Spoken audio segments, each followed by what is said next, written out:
This is the What's Next Teacher Podcast with your host, Dr. Julie Warner. Here you'll hear from former teachers who have left the classroom for thriving careers in and outside of education to help you picture yourself on the other side and land the job of your dreams. If you're feeling confused about what to do next, stuck, or fearful about paying the bills, What's Next Teacher has your back. Now here's your host, Dr. Julie Warner.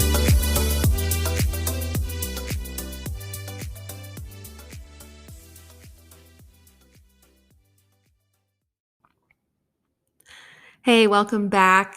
Today's guest is Chris Golick, a digital nomad who owns her own business and works remotely while traveling the world. I personally took so much away from this conversation, and I'm excited to share it with you. A couple of nuggets. Chris explains that she doesn't take any work where she's not able to have control over her own day-to-day schedule. So she works only asynchronously. And she explains really clearly and succinctly in this episode how it is that she goes about negotiating with employers and how she sets up her company and how she finds this digital work. Please check the show notes for a blog post that Chris wrote as a follow-up to this conversation, all about how she thinks about finding remote work and her tips and tricks for finding remote gigs. Enjoy.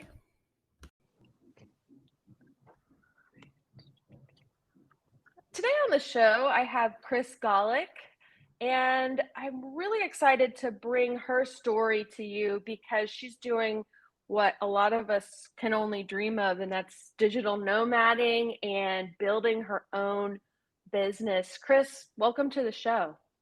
Thanks, Julie. I appreciate the opportunity to be here. Well, take me through your early career. What did you teach, and how did you really get your career started? I was a high school math teacher, and I did that for 3 years.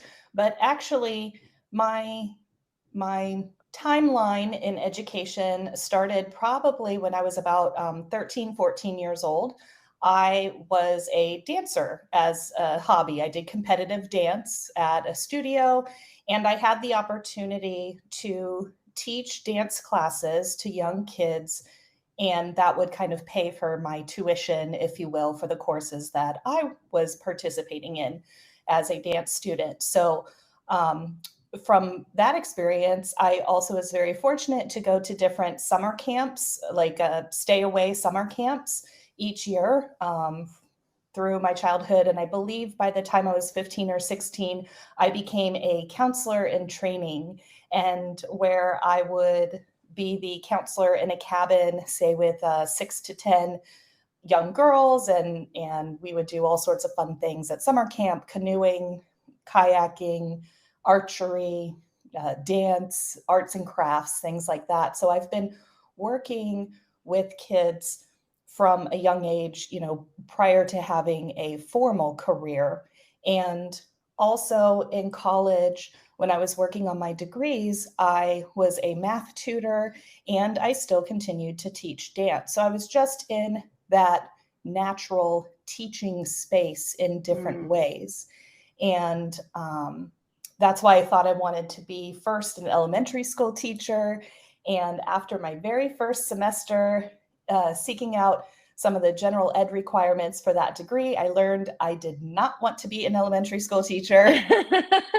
So my next option, there was a special teaching degree. I could go for middle education only, and I needed to pick 2 disciplines. I chose math and history, and I quickly learned in my history classes that I was not passionate about that subject matter, and I didn't know a lot of the basics, which was embarrassing. But because I wasn't passionate about it, I wasn't interested in becoming an expert in it and then teaching it. So that made me realize that, okay, I wasn't going to get certified in middle school because I didn't want to do that other subject matter. So I bucked up and ended up seeking out that high school certification, which made me, focus just in one discipline, mathematics. And I was very nervous because I wasn't the best at mathematics. It didn't come naturally to me, but I enjoyed a lot of it. And certain areas did come quicker, or I enjoyed more than others within mathematics. So, yeah, that's kind of my route to becoming a high school math teacher. And what was very influential when I look back now was my experience during my undergraduate program. I was at the University of Kansas in Lawrence, Kansas, and we were able, with the certain criteria, to teach your college algebra and intermediate college algebra courses, because there were just, thousands of students that had to funnel through those classes. And so I was essentially teaching my peers, a couple people or a couple years younger than myself. And I loved the content and I loved working with adults, but I didn't understand that until like my second year teaching high school. Um, Hmm. it wasn't as enjoyable as I thought it was going to be. And so reflecting on it, I realized the age group I was looking for was older. Right. And yeah, so one thing led to another. I quit teaching high school after 3 years and decided to go back to school I already had a master's in education, but I did not have a pure degree in mathematics, which is what I needed to teach at a junior college or a university at the time when all of this was going on. Mm-hmm. Mm-hmm. So I went to a smaller university, started working on classes there. One thing led to another. I met a guy. He lived in a different town, clear across the state, but there is a fantastic university out there. So I ended up quitting this master's program in one location, selling my house, moving across the state, Oh, and wow. joining a PhD program. And the day before my moving company came, the guy dumped me. So No. it's funny how I ended up out there. Funny how I ended up in the doctoral program, but I'm glad it all happened. It was definitely worth the interesting chaos of relationships, but I got a PhD in math education with emphasis in instructional technologies, and became a college professor. And after I did that for a while, I quit and started working for a newer company in STEM education, so science, technology, engineering, and mathematics. And I helped develop curriculum and implement technologies in the classroom. And from there, I switched to a more educational technology company and moved again. For that, I've been moving a lot ever since Mm-hmm. I graduated high school. And I worked for that ed tech company for several years. It was a remote position. So they wanted me on the western side of the US. The company was more eastern. So I moved to Arizona, a good international or good airport to get around the US and Canada, which was most of my territory. Mm-hmm. And I traveled about 75% of the time. And Wow. yeah, so lots of plane rides and hotel rooms. Yeah. And east and west across the US, east and west from Vancouver, British Columbia, all the way to Moncton, New Brunswick, which I had never heard of before. And the company also sent me out to Dubai and Qatar in the Middle East for 10 days. And that truly opened my world right there. Mm-hmm. So, Yeah, I've been to Qatar Airport. That's yeah, yeah. that was I mind-blowing in and of itself. It was when I was there. I had my first full pat down in a private room with a woman. Mhm. Uh, and no big deal. It was fine. But their process, I was like, oh, okay, this is interesting. But I was very lucky the sales representative I traveled with, she's also female, and she gave me a heads up that this is something that will likely happen in this airport. And a simple, quick step off to the side, and they do their thing. But yeah, it's a little bit more handsy than I have experienced prior, but it's no big deal. And I was out there meeting with they have different names for it, but like headmasters and CEOs of private schools, mostly in the K-12 realm. And I assisted the sales rep with talking with the products that we had and the educational benefits that exist with it and how it functions. And I would also train teachers on how to teach with the product in the classroom. And just being in, first of all, a totally different part of the world. And it just opened my eyes to what a bubble I had been living in within the United States, although I had lived among 5 US states and about a dozen cities at that point in my life. Wow. So, to kind of summarize a little bit of it, I am not afraid to apply for a new job. I am not afraid to move anywhere because I believe it gives me opportunities that don't just present themselves if I would have stayed in one location. And all of that bundled together gave me the skill sets and the just abilities to start my own business, which pretty much was freelancing at the beginning. I had a lot of professional connections from over the 15, 17 years of being in education in various ways. So when I chose to start my business, I just started sending emails and reaching out to people that I had connected with in one way or the other over the years. And I had done a lot of speaking at math teacher conferences. And that's where I had made some connections. And to even back it up farther, when I became a university professor, I had to publish. It was part of the requirement of the position.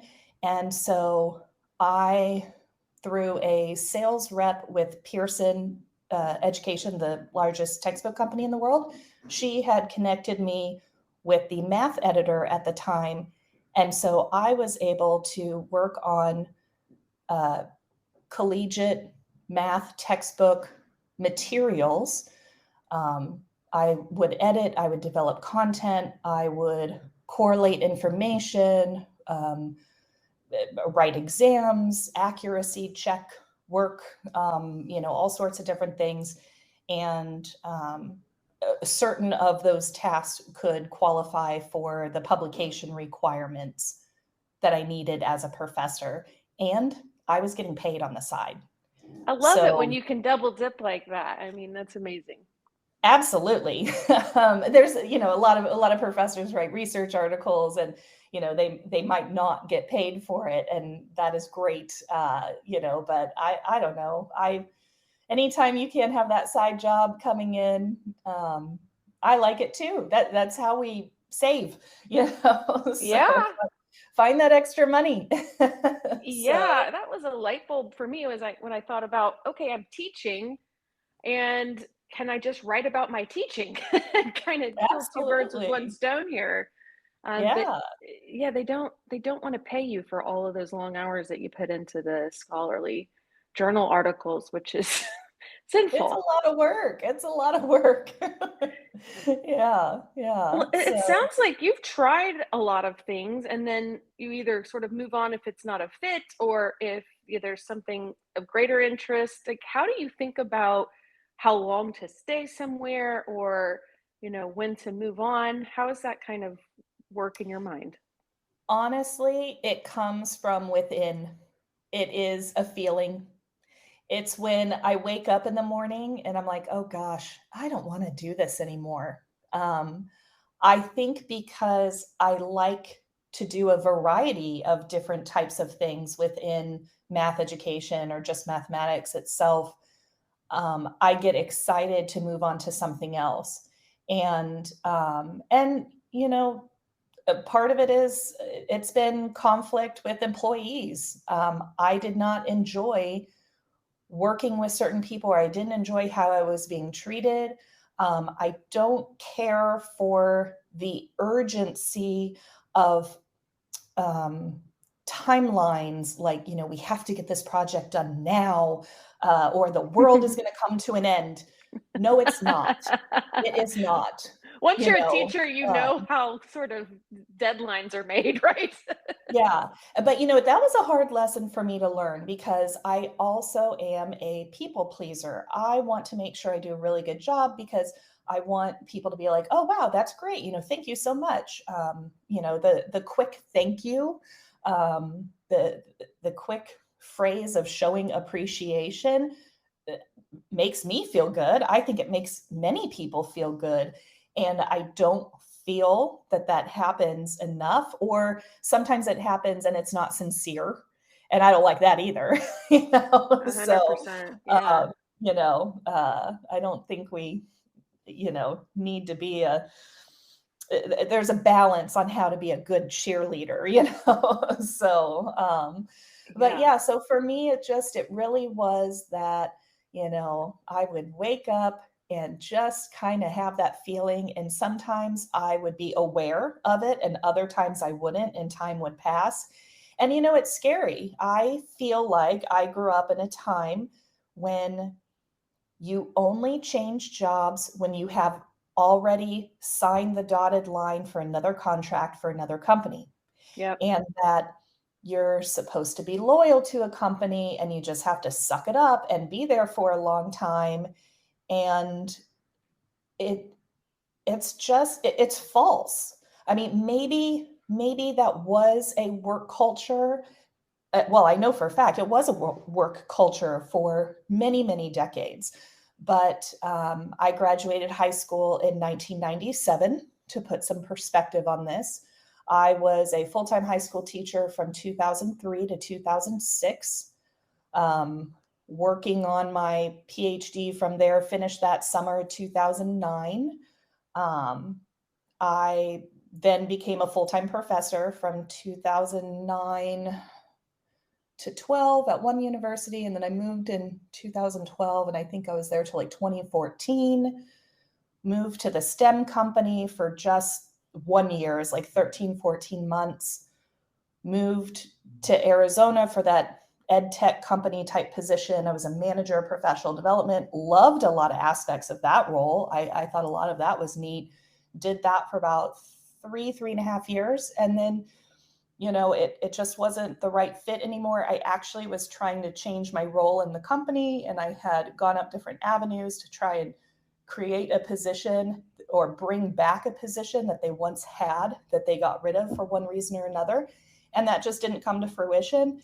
And so one day I sent an email and said that I resigned effective immediately, and moved on. So Wow. that was a tough one. There was a lot of things going on in that situation, but it's okay. Um, uh, I and I know deep down in my heart that I have a lot to offer in many different ways. So no matter what, I would figure something out. And Right. I actually I was going to take about a month to kind of like stop and breathe and regroup. Well, by the middle of the second week, I had signed up for Uber and Lyft and started driving because I felt like I had to have some sort of income, whether Yeah, it it's be a scary, little or right? a lot. Yeah. Yeah. And I had a home and a car and, all these payments on stuff that we do that's typical Mhm. in the US lifestyle.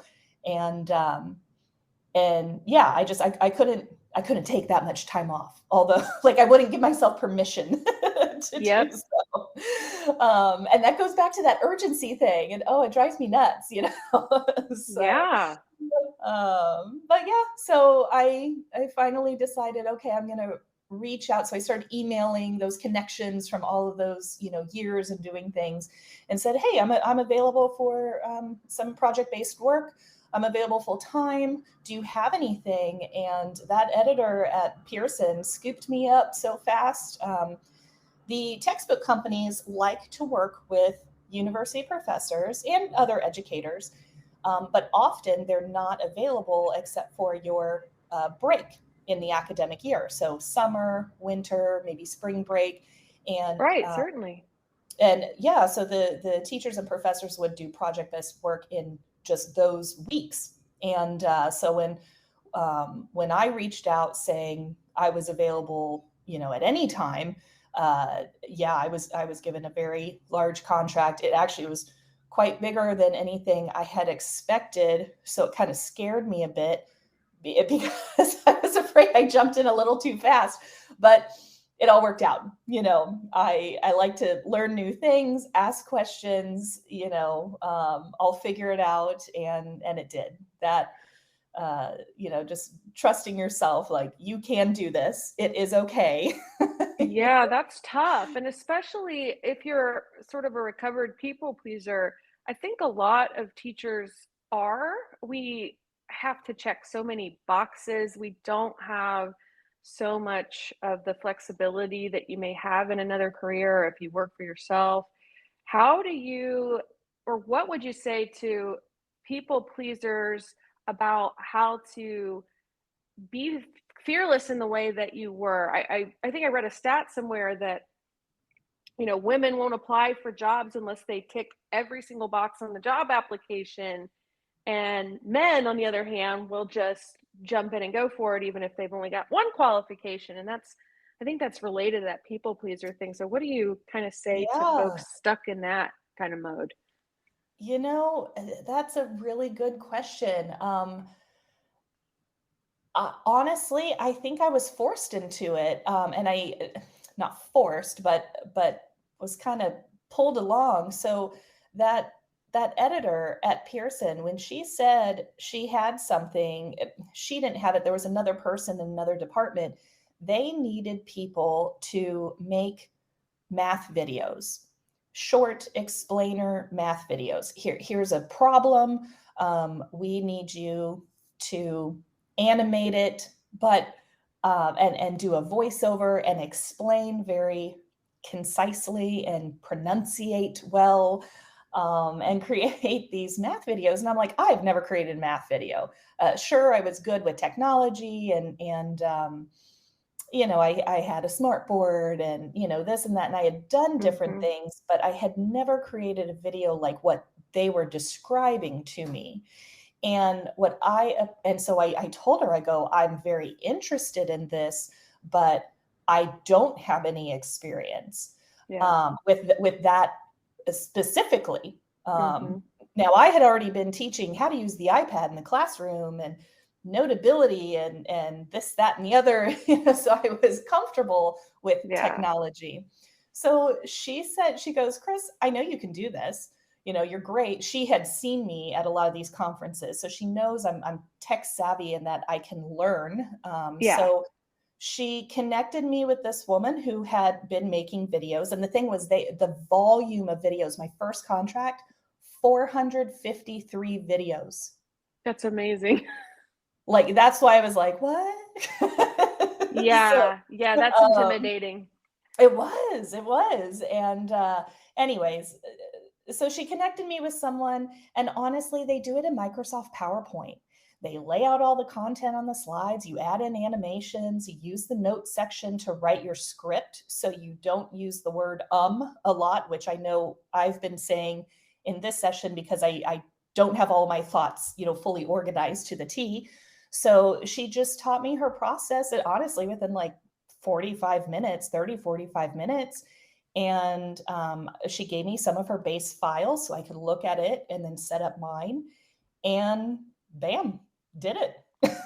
You So, never know where you'll find that sort of informal mentorship or, even sort of, it sounds like more formal. She kind of helped you out. It sounds like even a bit emotionally, just being able to see yeah, yourself in the role and know that you could do it. yeah. And it was because she had seen me speak at these conferences and on different topics. And she's like, I know you can do this. I've seen you do A, B, and C. And I just hadn't connected the dots for myself yet at that point. So I do think for other people looking to kind of make that leap where it's something a little uncomfortable, or you don't have the confidence in your skill set, um, if you find something that you think is interesting and you think you want to try it out, then either do it independently. If it comes like, I want to create a math video. Okay, create one yourself and Mm-hmm. see how it looks compared to others that you can find all over the internet today. Yeah. And or put yourself out there and try and find a client that's willing to work with you on a sample project. I require to be paid on any sample work. So when I get a new client, and of course they want to know its quality, and often I cannot share any of the work I do for other clients because of non-disclosure agreements I sign. Yeah. If they have anything online that I can find easily, I can send it to them and be like, okay, this bit of this video is my content. That's, Yeah. I developed the screen. That is my voice you're hearing from this to that. So I'll do that. Otherwise, if they want something specific to their content, they always give me the content. I will do a sample at a reduced rate. And if they say they want it for free, I pass. Yeah, that's great advice. I just don't work for free anymore. I don't think anyone should. Yeah, And I totally agree. Even going back to when I got that first very large video development contract, I only had a Mac. I think I had an AirBook at the time. And the client really wanted everything done to be done on a Windows platform. So, and they were, needed Microsoft PowerPoint, no big deal. But they also wanted me to have a quality microphone. And, I think there was like 1 or 2 math programs that they wanted me to purchase. So they were willing to, I think they gave me about $1,000 to go buy a Windows-based laptop of my choice. And then a couple $100 for the microphone and those math programs I needed. So they sent me, and I also do direct deposit. I don't do any other weird payment things like direct deposit to my business account. So they direct deposit. Get scammed. Yeah. And so they gave me that up front with a little bit more, like part of the contract. We did the contract in like sections, so I would get paid along the way. So anyways, my first business laptop was paid through them, and it was mine. I got to keep it for my business. So that was great. And again, I learned that through them. They said they would give me an additional, I don't know, $1,300, whatever it might be, dollars on top of the amount for creating the videos. And it goes towards equipment and needed to do the project. So as I worked with other clients, if I did need a particular program or something, I would fold that into my quote for them and not necessarily put it as a line item. I would just quote the project as a whole. I knew what the portion would be that would go to a program. Oh, right. Yeah. So I don't necessarily itemize every single tiny little thing when I do clients. They want to know, how much is this going to cost me? So I said, this is what it is. This is a timeline. This is what it is. What do you think? And we go from there. And you're generally reaching out to potential clients on your own. How are you finding those kinds of leads? I think a lot of teachers think, well, I have to respond to a job ad that's out there. Yeah. And actually this topic has been in discussion with me and people I've met for quite a while now. And I am going to write a more detailed blog post about it. Within my experience, first, I started out by reaching out to the people that I had known through the years and flat out asking in an email, do you have any project-based work for me? Then after my first, I think, year and a half, because I had that really large contract, and then at that company, there was lots of departments. And so my name got passed around. So I think it was after a year and a half or 2 years, I felt the workflow was slowing and that I needed to secure more income. So I needed to find more clients. And that's when I had learned about Upwork and some of the other freelancing platforms. I decided to go with Upwork. I think it was probably just the first one I looked at. And I created a profile on there. You're filling out a resume essentially online, right? And I would search for different project-based work. There's a lot of listings for math tutors and math teachers. I don't want to do anything one-on-one. I want offline work because all of these projects I'm doing, I do not have to be connected to the internet to work in Microsoft Word or PowerPoint. Oh, or that's Excel. smart. So all of my physical work truly happens offline, and I only need to be online to sync files to a cloud, to send emails to clients, which include invoicing and sending the files. That's it. That gives you so much freedom.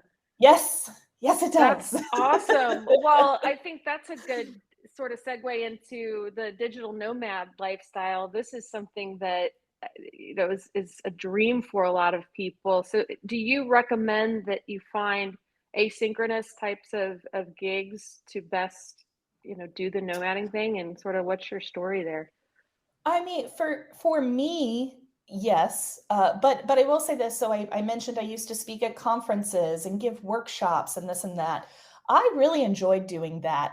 And I haven't done that in a really long time. So if an opportunity came up, I would present again. But I'll be very, very honest.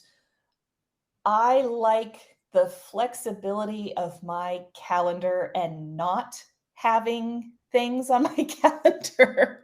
Yeah. So if I want to sit in bed and drink a pot of coffee, for half the day or whatever, binge watch Netflix, then, I like my time.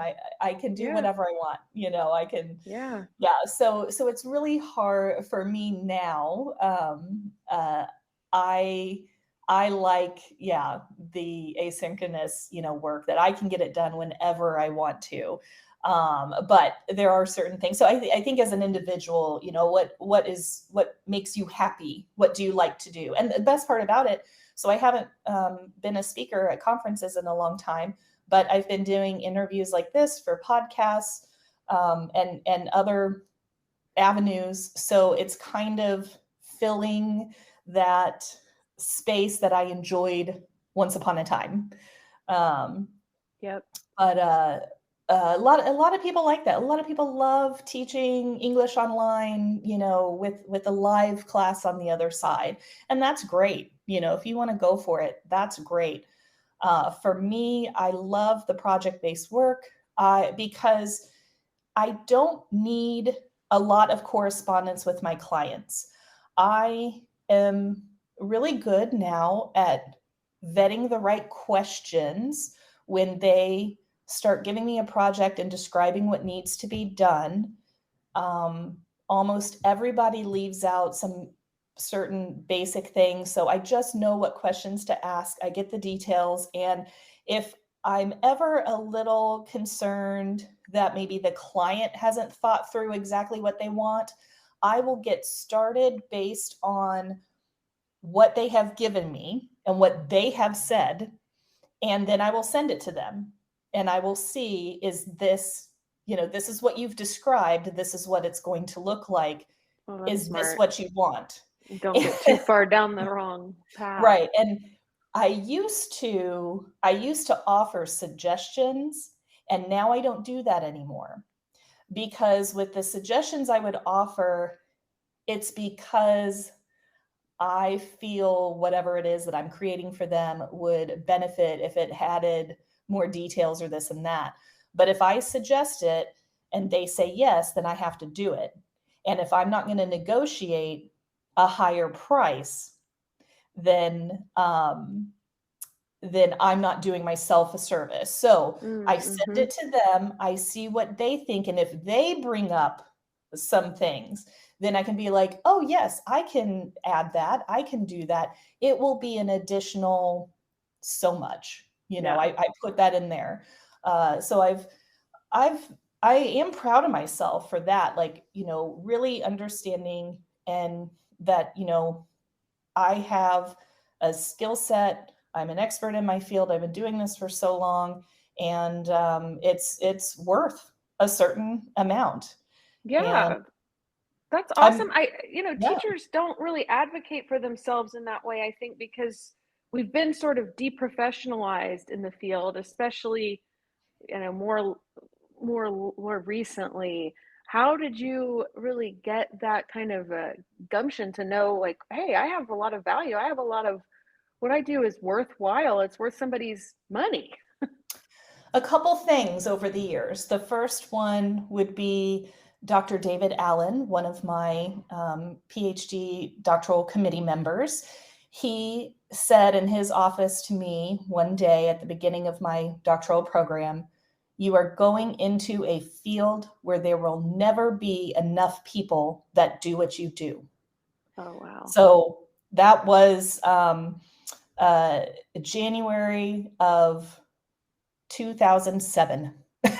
So I can remember that conversation Yeah. from that month, January of 2007.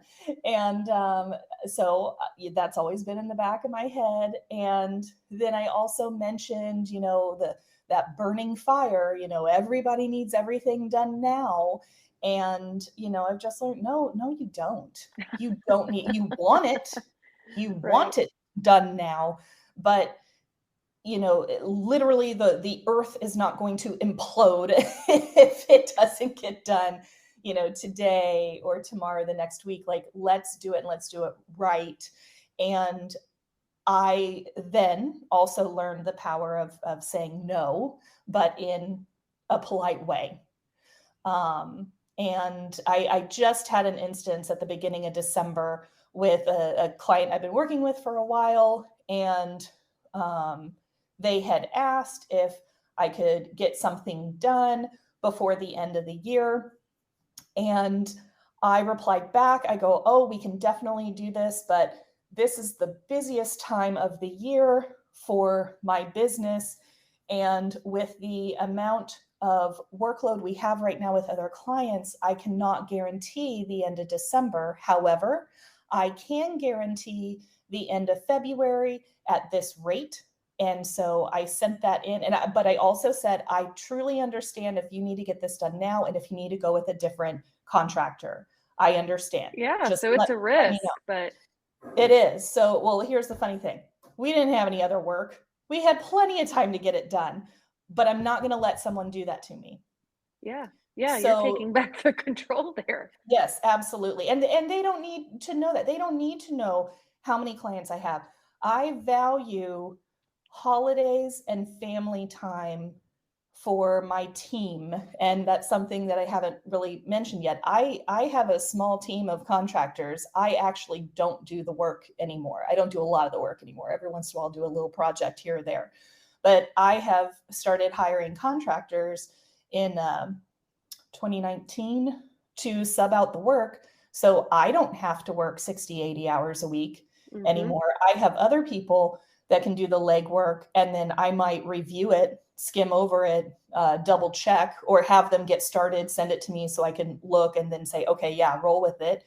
Um, so yeah, it's a balance. My contractors only know so much, my clients only know so much, and I'm in a niche field. There's not billions of people that know university and K-12 mathematics that also have the technology skills and the content development skills and the editorial skills. So I have a small business, but it's important. It will always be around, and I can make it to be whatever I want it to be because it's my business, and I love that. That's so cool. Do you think that it's possible to, it sounded like you said you freelanced and then kind of built the business up from there. Is that how you would recommend kind of getting started, or do people need a huge web presence early on? I refuse to spend my own money on my business. Yeah, So, I'm taking notes over here. yes. So I do not have a paid for website. I did create a very simple website on Wix.com. Yeah. Wix is just a platform. And so it has a really long, ugly URL, but I do technically have one there. I don't even I haven't even opened up that site in forever. It just has the basics on how to contact me. But I have a very thorough LinkedIn profile and I have a very thorough Upwork profile. So clients can find me, Yep. but I also go searching for them. I feel like people put too much effort into certain things that really are not all that important when you can be more efficient in other ways. I know who my target audience is. I need textbook publishers, tutoring centers, professional development companies, ed tech companies, anyone that's in this space with math content for university or K-12. I am going to find you, and you are who I'm going to ask for these projects because these are the projects that I want to work on. I am not I am not interested in being in sales. So I am not creating a course and selling my own course. I'm Yeah. going to take what you have, I'm going to edit it and change it based on what you tell me to do. I'm going to give it to you, and then I'm done and I'm finding another project. I Yep. don't care what you do with it afterwards. It's no business of mine. And you know, depending on the situation, sometimes I want credit to my business, sometimes I don't. It just depends on what it is. And referrals. Yeah. The current client I have right now was a referral. This client had reached out to someone else. They were busy. They said, you need to contact Christina Golick. And so they did. And my friend gave me the heads up. I got the email, and the offer was the lowest offer I had ever been given in my life. So I didn't think that this was going to come to fruition. But again, after that email consultation back and forth and asking a few questions and me explaining that his budget was not realistic and this is why, they did not bat an eye when I gave them the quotes for what we're doing. So part of it is I have to educate the clients on what's realistic or not. Yeah. And how do you figure out sort of what the market rate is, or what you can command? Um, let's see, how did I do that back in the day? I think originally I started out with some basic division. So, you know, how much did I feel like I was worth in a year? You know, what's the salary that I want to make in a year? So let's say $100,000. And then I started dividing. I had to understand how much I would take out in taxes and what that would leave me, break it down to how many, you know, a traditional amount of work weeks in a year, hours, and so on. So I just kept on dividing to find a base. Um, uh, and I didn't randomly pick out $100,000. I've obviously been working for so many years. I know what my salary has been in these different careers. And actually, I know for a fact I started extrapolating from something a little bit higher than that. But and yeah, so I mean, it's not an exact science, but Yep. I just took the information. You know, I know what I was making in these different roles. I know what other people were making. As a freelancer, I have to handle my own taxes and equipment and this and that. I've also been in the industry for so long, and this is a niche area. You know, there's Yeah. not enough people doing it. So, but at first, you know, a lot of people do like to contract for hours. I feel clients, smaller businesses want to hire someone for hourly work. And so I did a little bit of that at like 50 to 75 an hour. And then I just realized I was like, this is not worth it for me. I want flat rate. And I'm going to set it. So that's when it's like, I really find out the details of what is it that you want done. Because especially going back to those videos, sometimes a video would take me 1 hour to complete, and others that were just more difficult for one reason or another, with maybe the Yeah. content and pictures, could take me 3 hours. So after doing all of that for a long time, I have been able to find an acceptable range, based on each project. But, it's kind of a shot in the dark at times. The one contract, somebody asked me to create a solutions manual for a 13 chapter book, math book, university math book, for $1,000. Oh, come on. I said, I'm sorry. Who do you think I am? You want, and I was like, okay, is the solution manual just doing the odd answers? Because Yeah. sometimes it's not, and they're like, no, we want you to solve every problem in the book. No, Okay. That's when I said, your budget is just not, remotely close to, no. we're just not. Yeah. So, but yeah, it's just, it's, it's interesting. You have to know, it's like, okay. So I always ask, can you please send me like one chapter so I can look to get an idea? Because how many problems are in each chapter, and is it all the same, or does it vary? And yada. Like, yeah, there's all these things. So what I learned through that is that I would not contract through the whole book. I would go chapter by chapter, and I would send them a bid by chapter, because some were a lot longer than others. So if it's longer and it takes more time, I need more money, or my team needs more money. So my contractors make less than what I do. I have tried to get them into the bidding business with me. I will tell them the scope of a project, and I will ask if they have a compensation range they would look for, and how long they think it would take them to get it done. Now, I already have all the information in my head. I know how long it would take me to get something done. I'm very efficient at what I do because I've been doing it for so many years.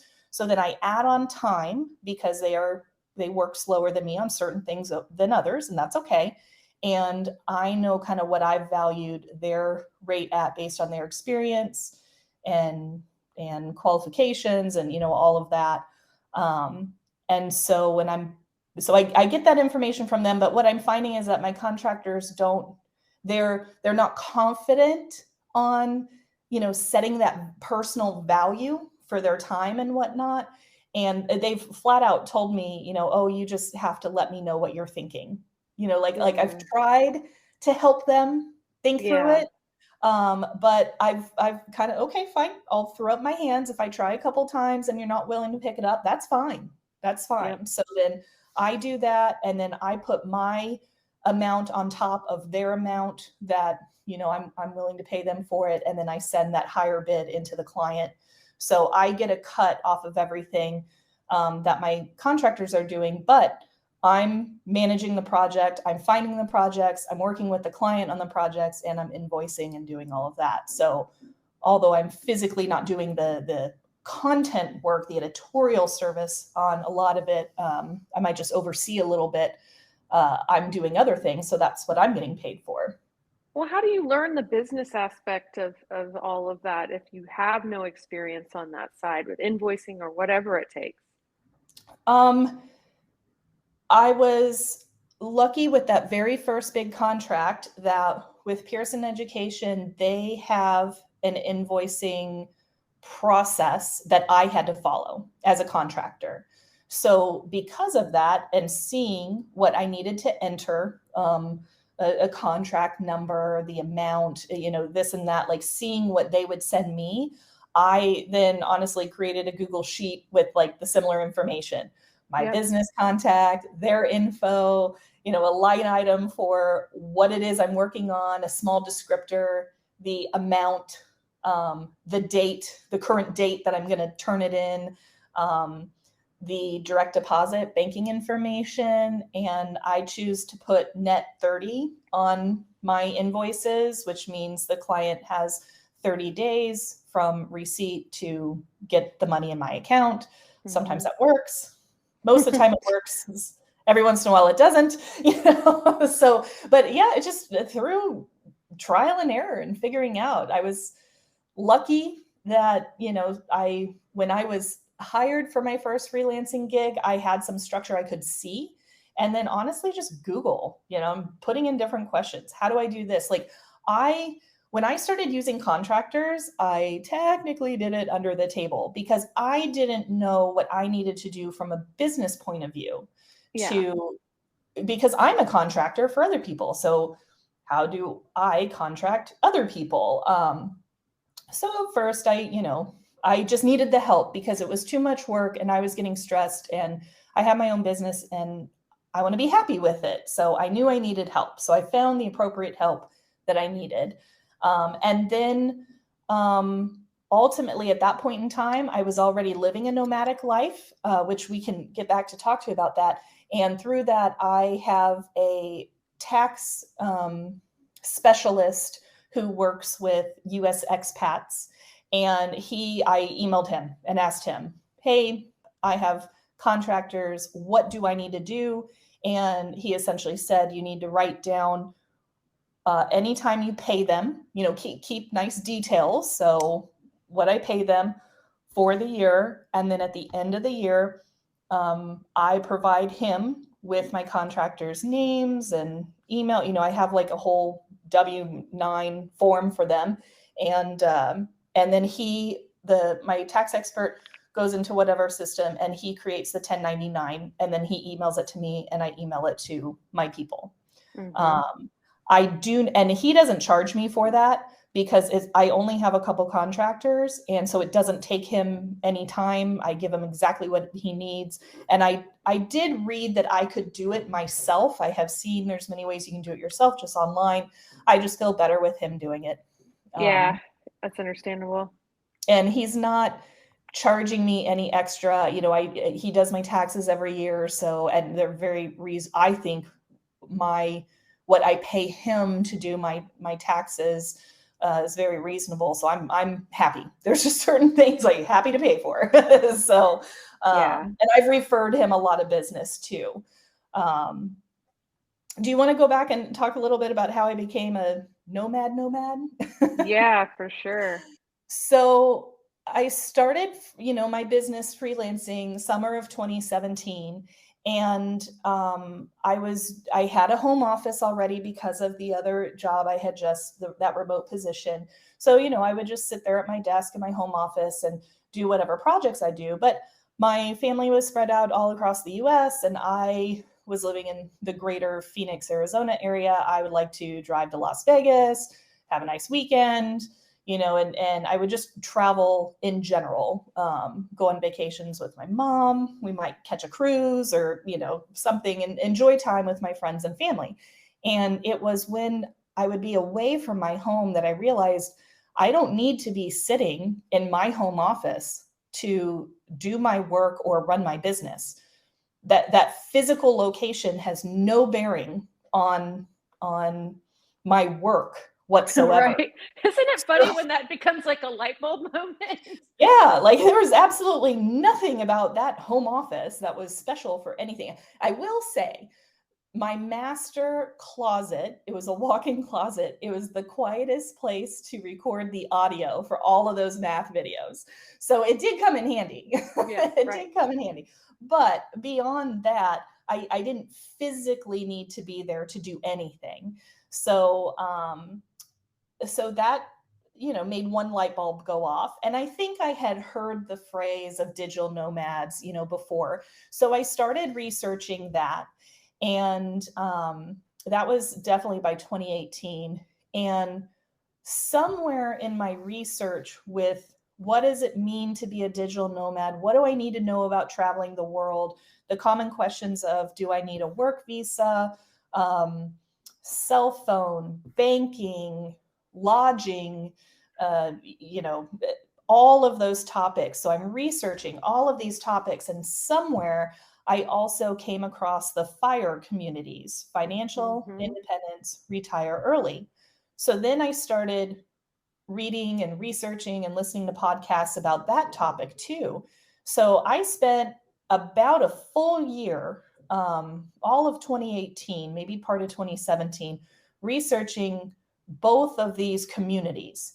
And I was like, okay, there's some overlap here. There's overlap in becoming a minimalist, and it's a little extreme with the nomad, being a nomad where you sell everything and live out of a suitcase. Not everyone does that, but I did. Or I am doing that. So I just have a suitcase now. And this term called geo-arbitrage, which means as you move to different locations, whether it's country to country or even within your own country or home state or province, whatever it might be, when you relocate to an area that has a lower cost of living than where you were, your money can go farther.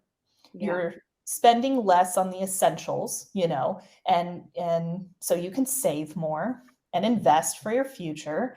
And so just all of these kind of topics, I was able to marry together, and I'm like, I can do this. And also from the financial point of view, I'm like, if I sell my house, I made a killer profit.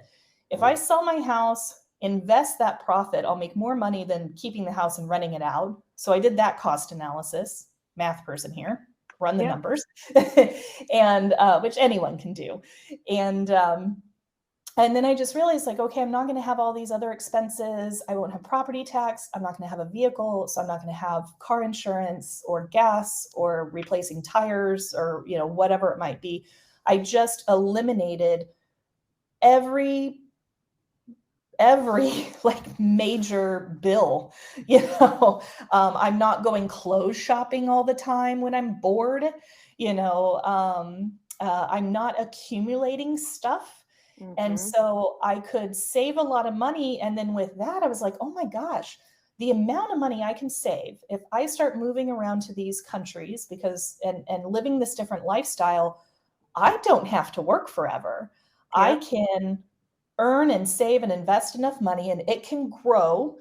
And I'm going to be able to reach this, point, and then I will be financially independent. And so that's where, that content came in. And what does that mean? And what number do I have to reach based on my lifestyle and so on? So it was a year of research, and I was like, this is what I need to do. I don't want to work, when I'm 70 years old. But I knew what I wanted to do. I want to travel the world full time so I can learn and explore. That is what makes me happy. And so that's what I did. Educators, you've given so much. You deserve to feel respected, fulfilled, and supported. And you're more marketable than you know. Let's find the right fit for you for the next phase of your career. Visit whatsnextteacher.com for one-on-one career coaching, job application materials, unteacherizing your resume, interview preparation, negotiation assistance, and Julie's course, the 21-day Career Transition Challenge. And now, back to the show.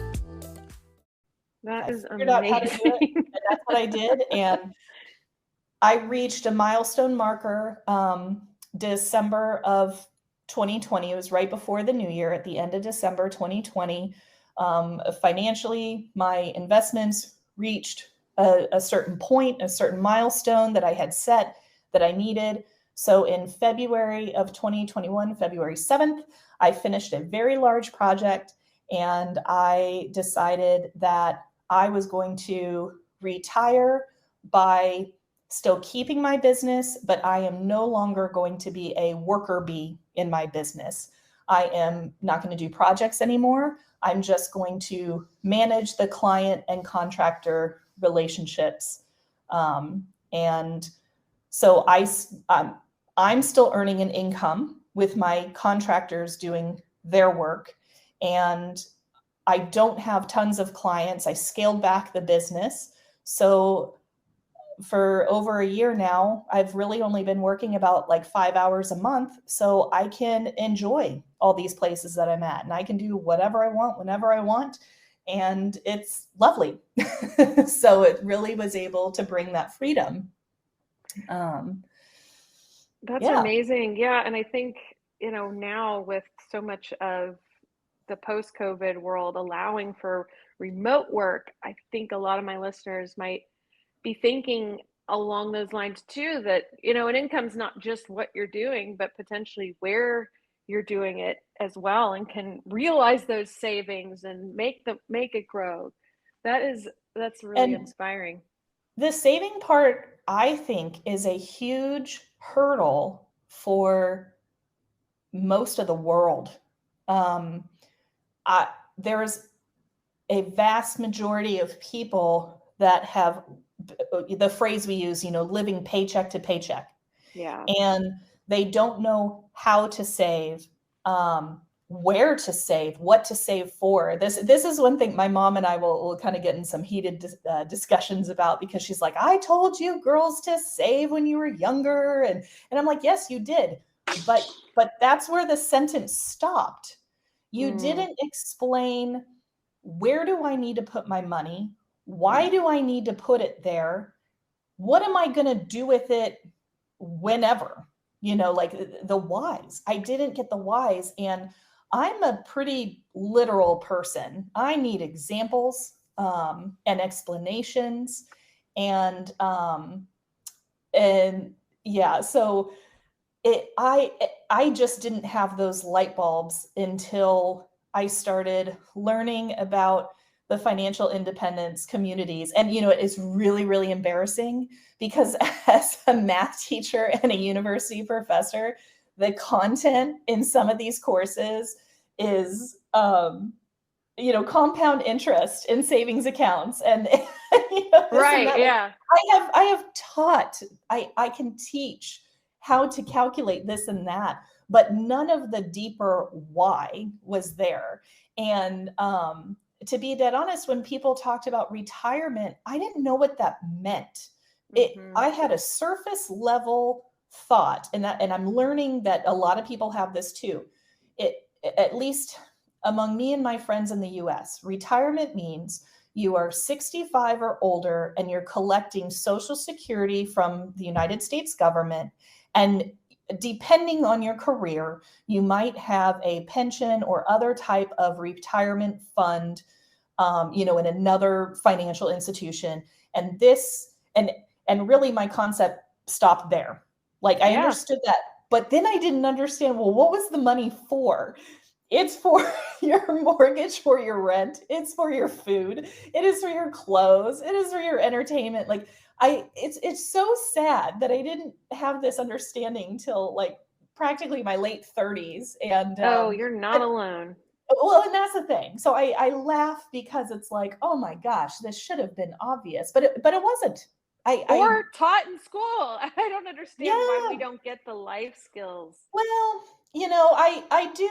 I will stand up for math teachers on that. We do teach a lot of the concepts so they can do the calculations, but we are not explaining the why. That was my disconnect. I know and the other thing too, children and adults, we all learn at different paces.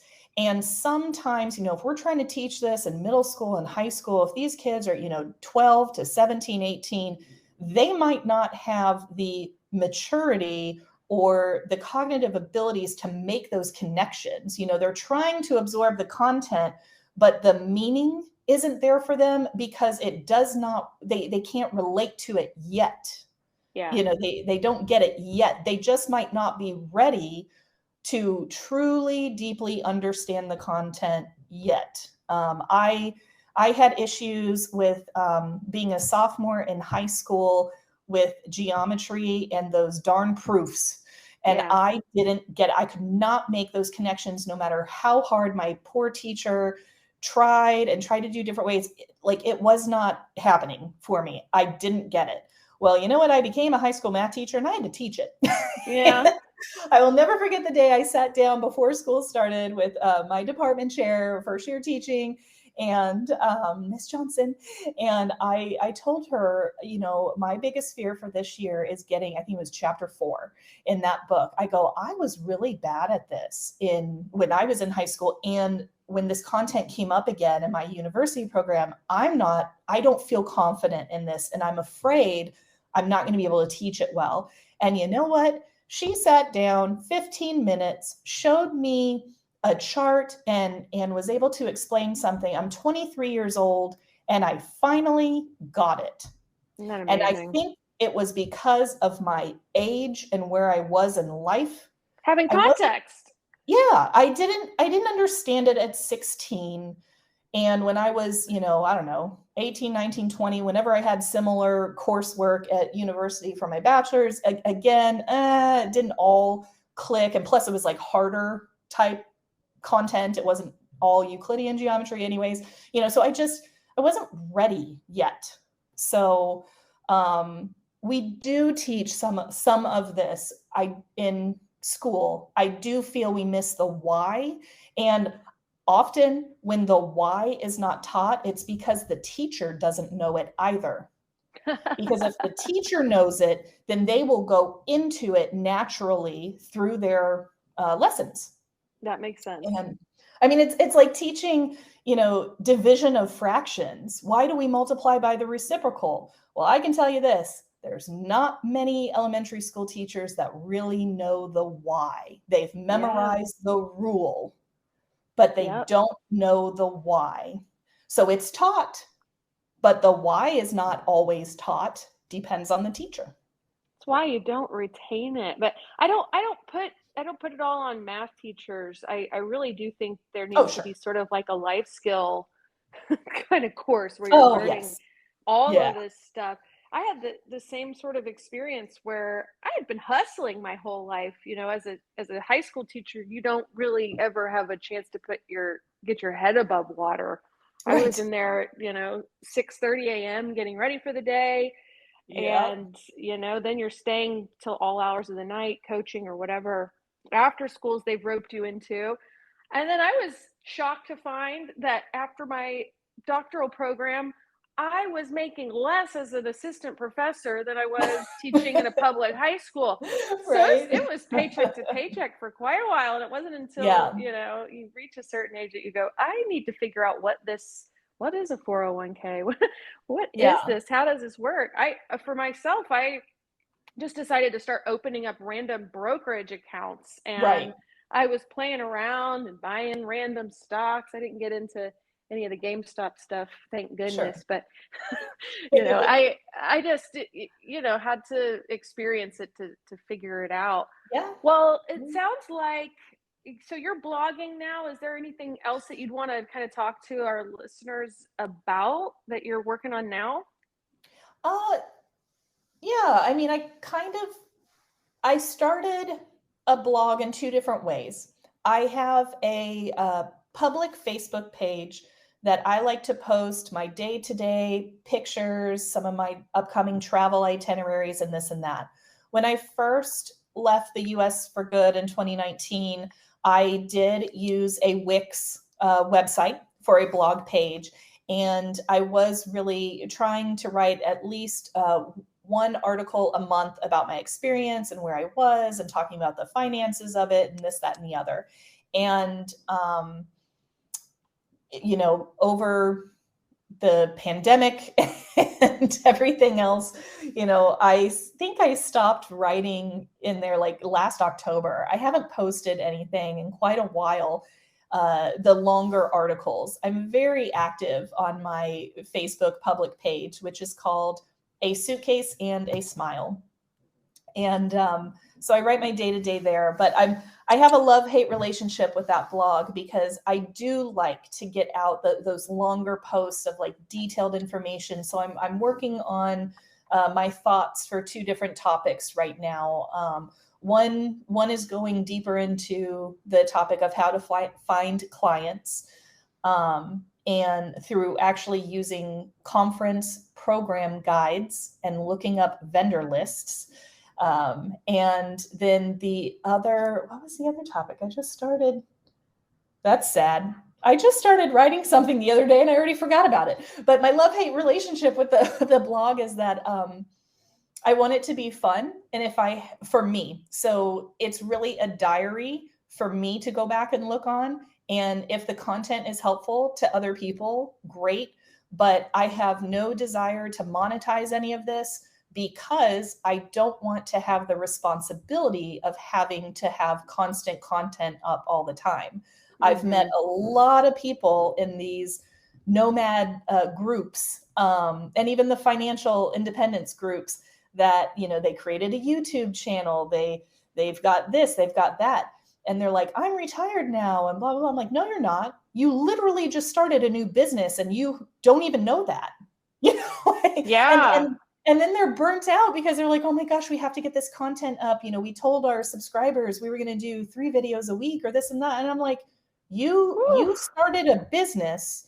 You didn't even realize you started a business. Yeah. And now you have all this. So you're not retired. You're working all over again. You're just doing something new or new to you. And so I don't want another business. I don't want another career.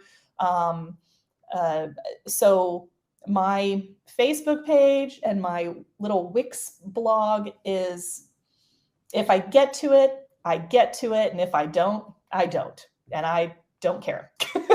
So. Well, that's awesome. I'll definitely link to this in the show notes and anything else that Chris has to share. I can't tell you, I didn't even expect to get this much out of speaking to you personally. I'm just really inspired by your whole worldview and your approach to your career and how you've taken control and kept your values at the center. I just think you're amazing. I think it's really important. There's so many people, they're like, well, why would I want to retire early? What would I do? And I feel my heart breaks when I hear that, because that's telling me that your life is about your work. And then I asked, like, okay, well, do you have any hobbies? Like, what are your passions? And look, you can love your work and that's great. And but my heart breaks a little bit because I'm like, wow, like this world is so big and there's so many different things that you can do. But people don't know what they want to retire to. And it connects with this topic of, if you're a teacher and you want to find other career paths, to use your skill set and get out of that face-to-face classroom, how can you become a digital nomad? Well, what do you want to do? And it's okay to change your mind a lot. Try something, see how much you like it. And you asked me before, when do I know I need to change to the next job or this and that? When if you are not absolutely loving what you're doing, and if there's more days than not that you wake up and you're just like, oh, I just don't want to do this. Well, you know what? Find the next thing that you're interested in and go try it. There's absolutely nothing wrong with having different types of careers. I have so many different hobbies and interests. I played billiards. I was in billiards leagues when I was 18, 19 years old. I rode sport motorcycles from, I don't know, early 2000. It was 2000 to 2008. I had 2 race motorcycles. I was a dance instructor. I worked at a summer camp. I've been a bartender. I've been a university professor, a high school teacher, a curriculum developer, a business owner. Now my hobby the past few years have been snorkeling because I've been living across the Caribbean. Oh. I just finished 2 months of living on a cruise ship. That's what it was I was writing about, how exhausting it was living on cruise ships for 2 months. So, I gotta read that. Yeah, I gotta finish writing it. That was what I started the other day. Like, there's so much in this world to do. And I don't understand when people are like, oh my God, well, what would I do? Like, how do you not have 10,000 things on a list of what you could do? There's a lot more. Like, I don't want to go skydiving, not interested. I'll watch you jump out of a plane. I don't want to do it. But yeah, the world is just so big. How do you not know what you want to do? Or try? Yeah, and it sounds like, you just got to try a lot of different things and then you can see yourself more flexibly. I think we just get such a narrow vision of who we are and what we can do, and that really creates that Well, myopia. and I mentioned how I was into dance for a long time through my early 20s. Yeah. I thought I found my dream job with my first high school teaching position. Not only was I opening a brand new building in this particular school district, but I was their drill team or dance team coach. I got hired for that position too. And this was what I thought my life was going to be. I was going to coach dance. I'm going to teach high school math. It was horrible. It was nothing that it did not fulfill my heart. Yeah. And I was very unhappy. And I'm 23 and I'm sitting here like, oh my gosh, this is what I thought I wanted to do since I was like 15. Oh, was I just absolutely wrong? I did not want to be treated the way I was treated. The hours that you mentioned, before, like, oh, it was not what I wanted to do. So I made changes. And it's okay to get a job and realize that, you know what? No, this isn't right. This isn't it. But at least I tried. I thought I wanted to do that. I got into it. Nope, don't want to do that. So bless you and Yeah, love you. that's a lesson I continually learn. I was trying to decide between a couple of gigs to take on about a month ago, and I thought, wow, I just cannot really weigh. There's just great things about both these opportunities. And then it was like, you know what? Neither of these are forever. Just do one. Exactly. Exactly. Pick something now, try it for a while. And that was the thing, when I first went to go work for this STEM education company, it was in a state and an area that I just was never on my radar. And I had some reservations in the interview process for that, but there was a lot of things I was very excited for. And you know what? I told myself, I'm like, heck, I'm going to go for this. Why not? Let's do it. And I did tell myself mentally, if it doesn't work out, that's okay. I will find another job. But, it's kind of like just saying that to make me a little bit more comfortable. And you know what? Yeah, after a while, that was not the job for me. And that's okay. Yeah. It's okay. So, but I had to learn. And it's just like with nomading, a lot of people ask, well, how do you pick your next place? And I have a lot of factors that go into that.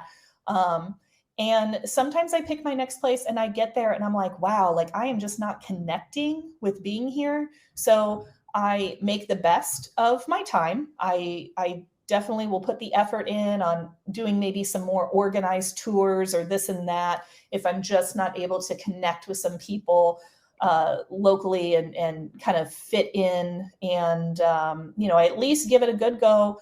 I only book for a certain amount of time. I make the best of my time, and then I am off to the next location. And I hope that I did a little bit better job on picking the right community and where I want to be so I can get involved while I'm there.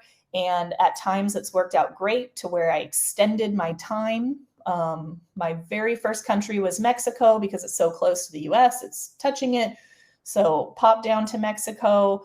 My intention was to stay for 3 months.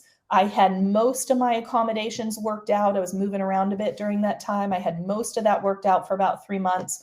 Well, I met so many awesome people. I extended my time and stayed for almost the full 186 months that you're allowed to at that time.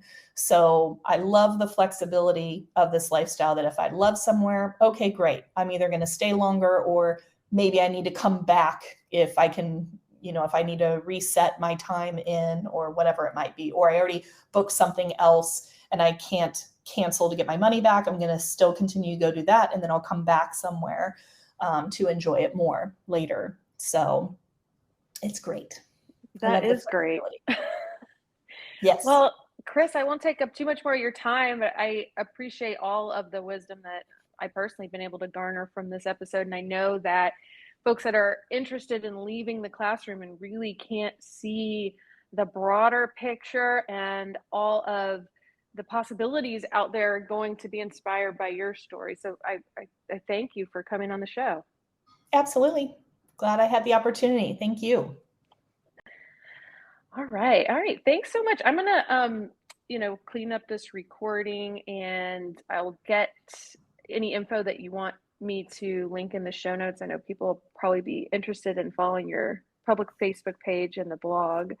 Yeah, I'll And look up just anything that else. website. So, just like I said, like, with the long URL and everything. So Yeah, I'll yeah. shoot that to you with also a link to the Facebook page. So, Cool. That's awesome. but so you can add that. Do you mind if I do it in Facebook Messenger? Yeah, that's totally Those two links? totally great. Okay. Yeah. Just because I know I have your email, but here we go. I'm going to do, that is the blog.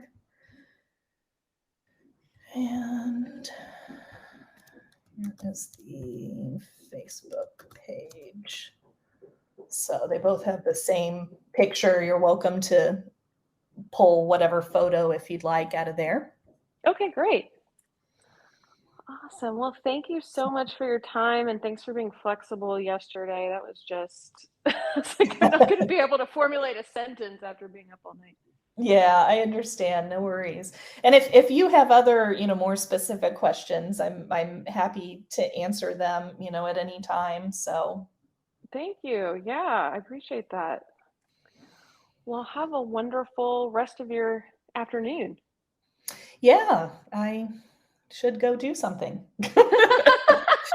I had a really busy past 2 months, and so I'm honestly, I love the condo I picked where I am. I'm in Las Palmas, Gran Canaria, Canary Islands, which is owned by Spain. But geographically, it's on the west side of Africa, on the northern part. Anyways, Yeah. and it's a gorgeous island, and I'm right on the beach, and I am kicking myself because I haven't even gone to the beach yet. I have not swam in the ocean. I've been here 2 weeks. I was going to say, wait, how long have you been there? I got here May 4th, so 2 weeks, just about. And during the day, I just sit in my condo and relax. And in the evenings, there's a large digital nomad community here, and they are putting on different social events. So last night was kind of like drinks after work. So it started at 8. Tonight is what we call trivia night. They call it quiz night. Somebody from the UK, actually 2 guys from the UK, put this on, and that also starts at 8. Thursday, I go to what's called aperitivo. That starts at 6:30. Essentially, I think that means appetizer. And so you get 2 drinks and a large appetizer for €7, so just under $8 US. But it's this tiny little restaurant, and the waitress keeps a lot of people will drink champagne. They call it cava here. And so she just keeps on filling it up. So I think I had like 6 glasses of champagne last Thursday for €7. And Nuts. Tipping is not part of the culture here. And so I gave her a 10, and I was like, oh, just keep it, no cambio, no change. Yeah. Because I'm like, you just gave me like way more than what you were supposed to. But I guess that's just the gig for that night. And after that kind of happy hour experience, other people go dancing at a rooftop bar at a hotel, but I don't really like to be out too terribly late. So I pass on, and loud music. I'm just over it. But yeah. And then Friday, I'm going to take a day tour. I found one on TripAdvisor. Sounded fun. So I'm going to go take a day tour on Friday around the island. So you just kind of do whatever. But yeah, most of the time during the day, I just kind of sit. I'm lazy. I'm really, really lazy right now. So enjoy it. I mean, geez. I am, but the guilt of not maximizing my time while I'm here, that's the challenge I have to work with internally. I feel Yeah. guilty for being an amazing place, and I'm not really, doing a whole lot. I can sit and watch Netflix from anywhere, but right now I have a phenomenal view of the ocean, so why not do it from here? So, Yeah, I'd say so. Yeah, that's always like the hard thing for me with traveling is I kind of want to just live my normal life, but somewhere else. And yes, then you do want to see something new as well, but not at the expense of enjoying your time. exactly. That's why meeting a lot of people that don't understand a traveler's or a nomadic lifestyle, they just think you're on vacation all the time and doing, oh, go here, go there, go wherever. It's like, sure, I do tours, and this and that, but I go to the grocery store, I make dinner or breakfast or lunch, like I just did my laundry, Yeah, like it's it's still just just life. it's life. It's just I'm moving faster than what a lot of people do. And to be honest, one thing I didn't explain very well earlier is that ever since I graduated high school, I have moved every year except for twice. My first house when I taught high school, I owned that house for 3 years and was fairly stationary except for traditional like vacations. And then when I had that remote job where I lived in Arizona, I bought a house and I physically had that house for 4 years, but I was traveling for work the whole entire time. So I wasn't even really there. But other than that, every single year I moved. So it's like pack your bags and boxes, move across town or move a couple blocks over to a different apartment complex or move to a different city in the same state. I have moved so much, since 1997. So that's 25 years. So Yeah. we don't use the word nomad when you sign a year lease and you have a U-Haul with crap in it. Yeah. um, but by definition, I was, Yeah. somebody that's moving for a new opportunity. So we didn't have that, and I wasn't digital then, but I've been living nomadically since 1997. Oh, that's So, that's amazing. the only difference now, and that's why, like, when my parents were like, "What?" They're like, "You're gonna go do what?" I had to tell them, I was like, how many addresses have you had to change, for me in your contact book? I've had so many different, and they're like, "Yeah, I guess that's true," but you've always been in the United States. I'm like, "Yeah, but I've moved to a dozen cities over 5 states." Yeah, it's a similar lifestyle. I mean, it's not, yeah. Yeah, it's they're like, "Oh, okay, yeah, I get it." So I love them. They're great, but yeah. So My parents would have a very similar kind of reaction to that. We just moved, my husband and I both went remote pretty much overnight, yeah, and we were living in DC, right in the middle of right downtown, 3 grand for 800 square feet, like ugh, penthouse, on the yeah, ninth floor. But everything was yeah. closed because it was COVID and DC locked down pretty hard. Oh, well, we just all this, we were like, let's go to Miami and work for the weekend. We're sitting on beach chairs, we're like, wait a minute. Yeah, We don't have to yeah. stay in DC anymore. Nope, you do And not. we both did one of those incentive programs, Tulsa Remote, and moved to Oh, Tulsa.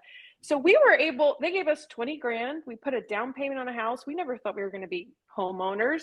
right, And right. we've got this big house. We both have offices. We have huge yard. Yeah, And our mortgage is a lot less than our rent was. yeah, And yeah, now this is like going to be a great home base. We can save, and it's a great home base to travel when we kind of get our wits about us. We've only been here for 6 months, so yeah. kind of Well, trying to one figure it thing out. I'll tell you, I have no idea where your guys' income level is, but if you do choose to leave the United States, my taxes. So how this works is that I can claim a certain tax exclusion if I stay outside of the US 330 days or more, meaning I can only come back in for 35 days, and that's to the US or a US territory, Puerto Rico, US Virgin Islands, things like that, right? So by claiming this tax exclusion, I do not pay federal or state income tax on the first 108,000 of my income. Oh, that's In amazing. 2020, my business exploded, and that tax exclusion literally saved me $20,000 in taxes. Oh, that's nuts. I was living on less than $40,000 that year. So it literally saved me half my cost of living. And something I don't want published, but I'll just tell you individually, but if you please don't, publish this, is that Sure. through some family stuff, I do get some money during the year, which is very helpful. And I appreciate that. It's birthday and Christmas, I get a little bit gifts, monetary Right. gifts. Yeah. And so between that and that tax savings, I cover my cost of living with that. So I don't technically have to work anymore, but those gifts are gracious. I truly value and appreciate it, but I do not see it as income. It goes straight into my brokerage accounts because I don't have a 401k or anything anymore. It's just me, myself, and I, and Charles Schwab. And so I appreciate that, and I'm saving that, that's for my future. And so now, the money from my business is what I'm living off of. But I've also, in all those nomad groups, they talk a lot about, spending as little as possible. And I'm like, you know what? I don't have to spend as little as possible. And so what I've actually been doing the past year, I am spending more on rent than I ever have in my life, because I'm able to get these kick-ass places that just I really feel at home in. Like the place I'm in right now is my favorite place I've rented to date, 3 full years under my belt of this quick movement. And it is worth spending more because I get every single one of those boxes checked, on my wish list of, God, I love the way you think. So, but I used to be really big into shopping. I loved my Coach purses, my there's Movado watches I used to buy, White House black market clothes. Oh my gosh, every time I walk in the store, I'd spend $500 easily. Oh yeah. I don't do any of that because all of my stuff just has to fit in one suitcase. So if I buy a new piece of clothes, I have to get rid of something else. I just can't Oh yeah, you're getting accumulate more at that stuff. point. So although I'm spending more on my accommodations, it's still balancing out to be way less than what I would spend. Because when I lived in the US, I was addicted to consumerism. I wanted all the nice new fancy stuff, the bells and whistles on a new car, the fancy big pretty house that then you had to furnish. I wanted all this stuff. So I really didn't understand savings, and I was doing paycheck to paycheck as my income kept increasing. And I kick myself now. I'm like, man, if, by the time I was making 90, 100,000, if I knew how to live off of 40,000 and did it, I could, so in 2020, pandemic hit, my business exploded. I literally saved $90,000 cash of my income with additional from the gifts. And the year prior, I sold my house and I made a profit of 127,000 is what went into the bank, into my investments. So in 12 months, I saved 250,000 cash. And you got to put it in when stocks were on sale, so that was good. Yes.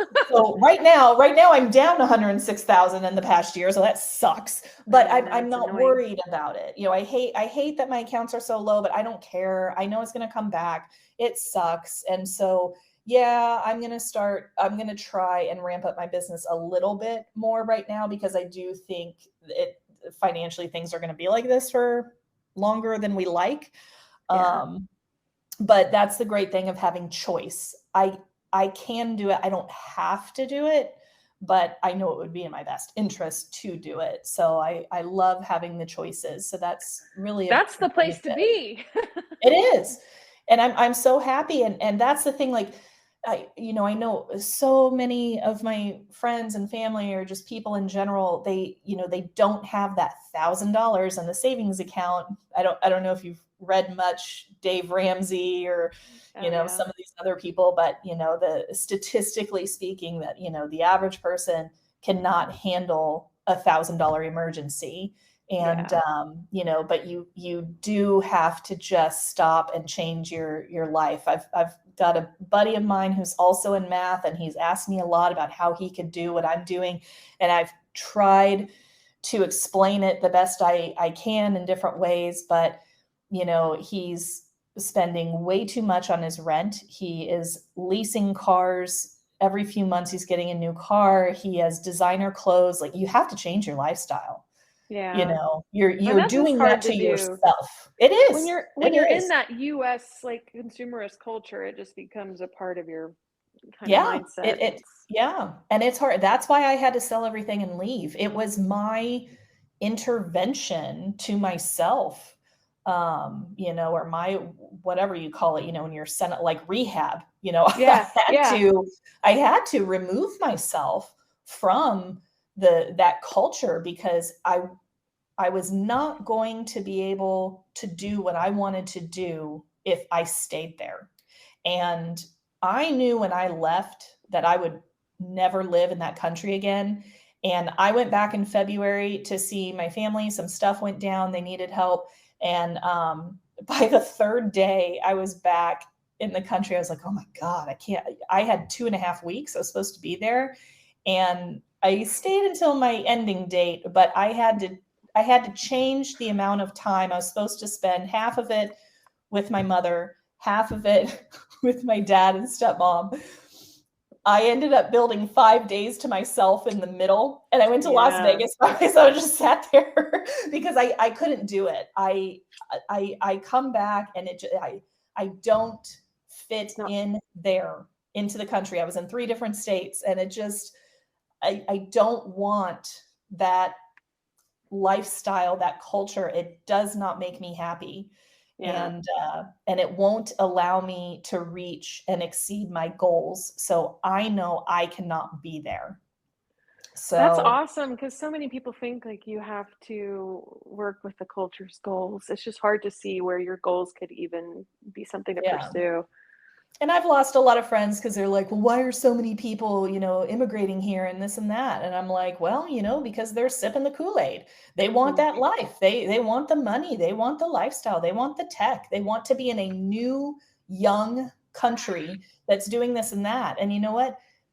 My friends that get pissy with me about it, I'm like, you go look up the statistics about how many people are leaving the country and are not coming back. They're becoming expatriates, for a reason. And although, it doesn't exceed the other numbers, but it's still a valuable number that's leaving. And most of us are not even tracked. My tax residency is my dad's house in Arizona. I there's no form that I've filled out and clicked that said I'm never coming back to this country. The only form I fill out is my tax form. I have to click the button that says I have proof that I've been out of the country and the territories for this long, but I'm still a citizen. But I'm not tracked in that data because I choose not to gain residency anywhere else on purpose. So, a lot of that is financial. I want to leave my money in the US. And so you have to bob and weave some systems there. Yeah, So, yeah.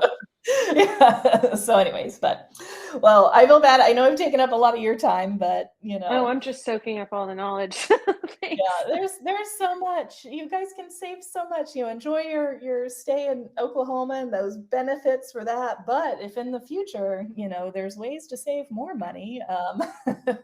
Yeah, this is sort of training wheels for us, I think, and then it'll be, we'll figure it out. But I'm pretty in awe of what you're doing.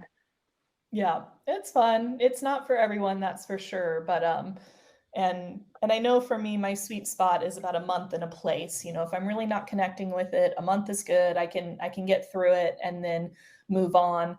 But I'm a little sad that I'm not going to be here longer, I would have extended my stay here, but I have other things already planned and paid for and this and that. So I will be coming back to the Canary Islands for the winter months because it's the warmest region in Europe, and I want to explore Europe for a few years.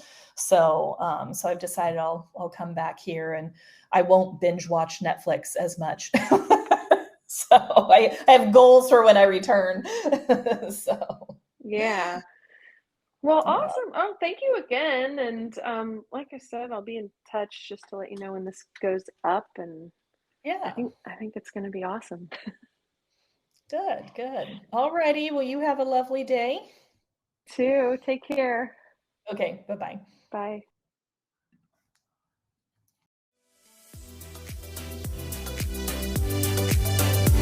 Thanks for listening.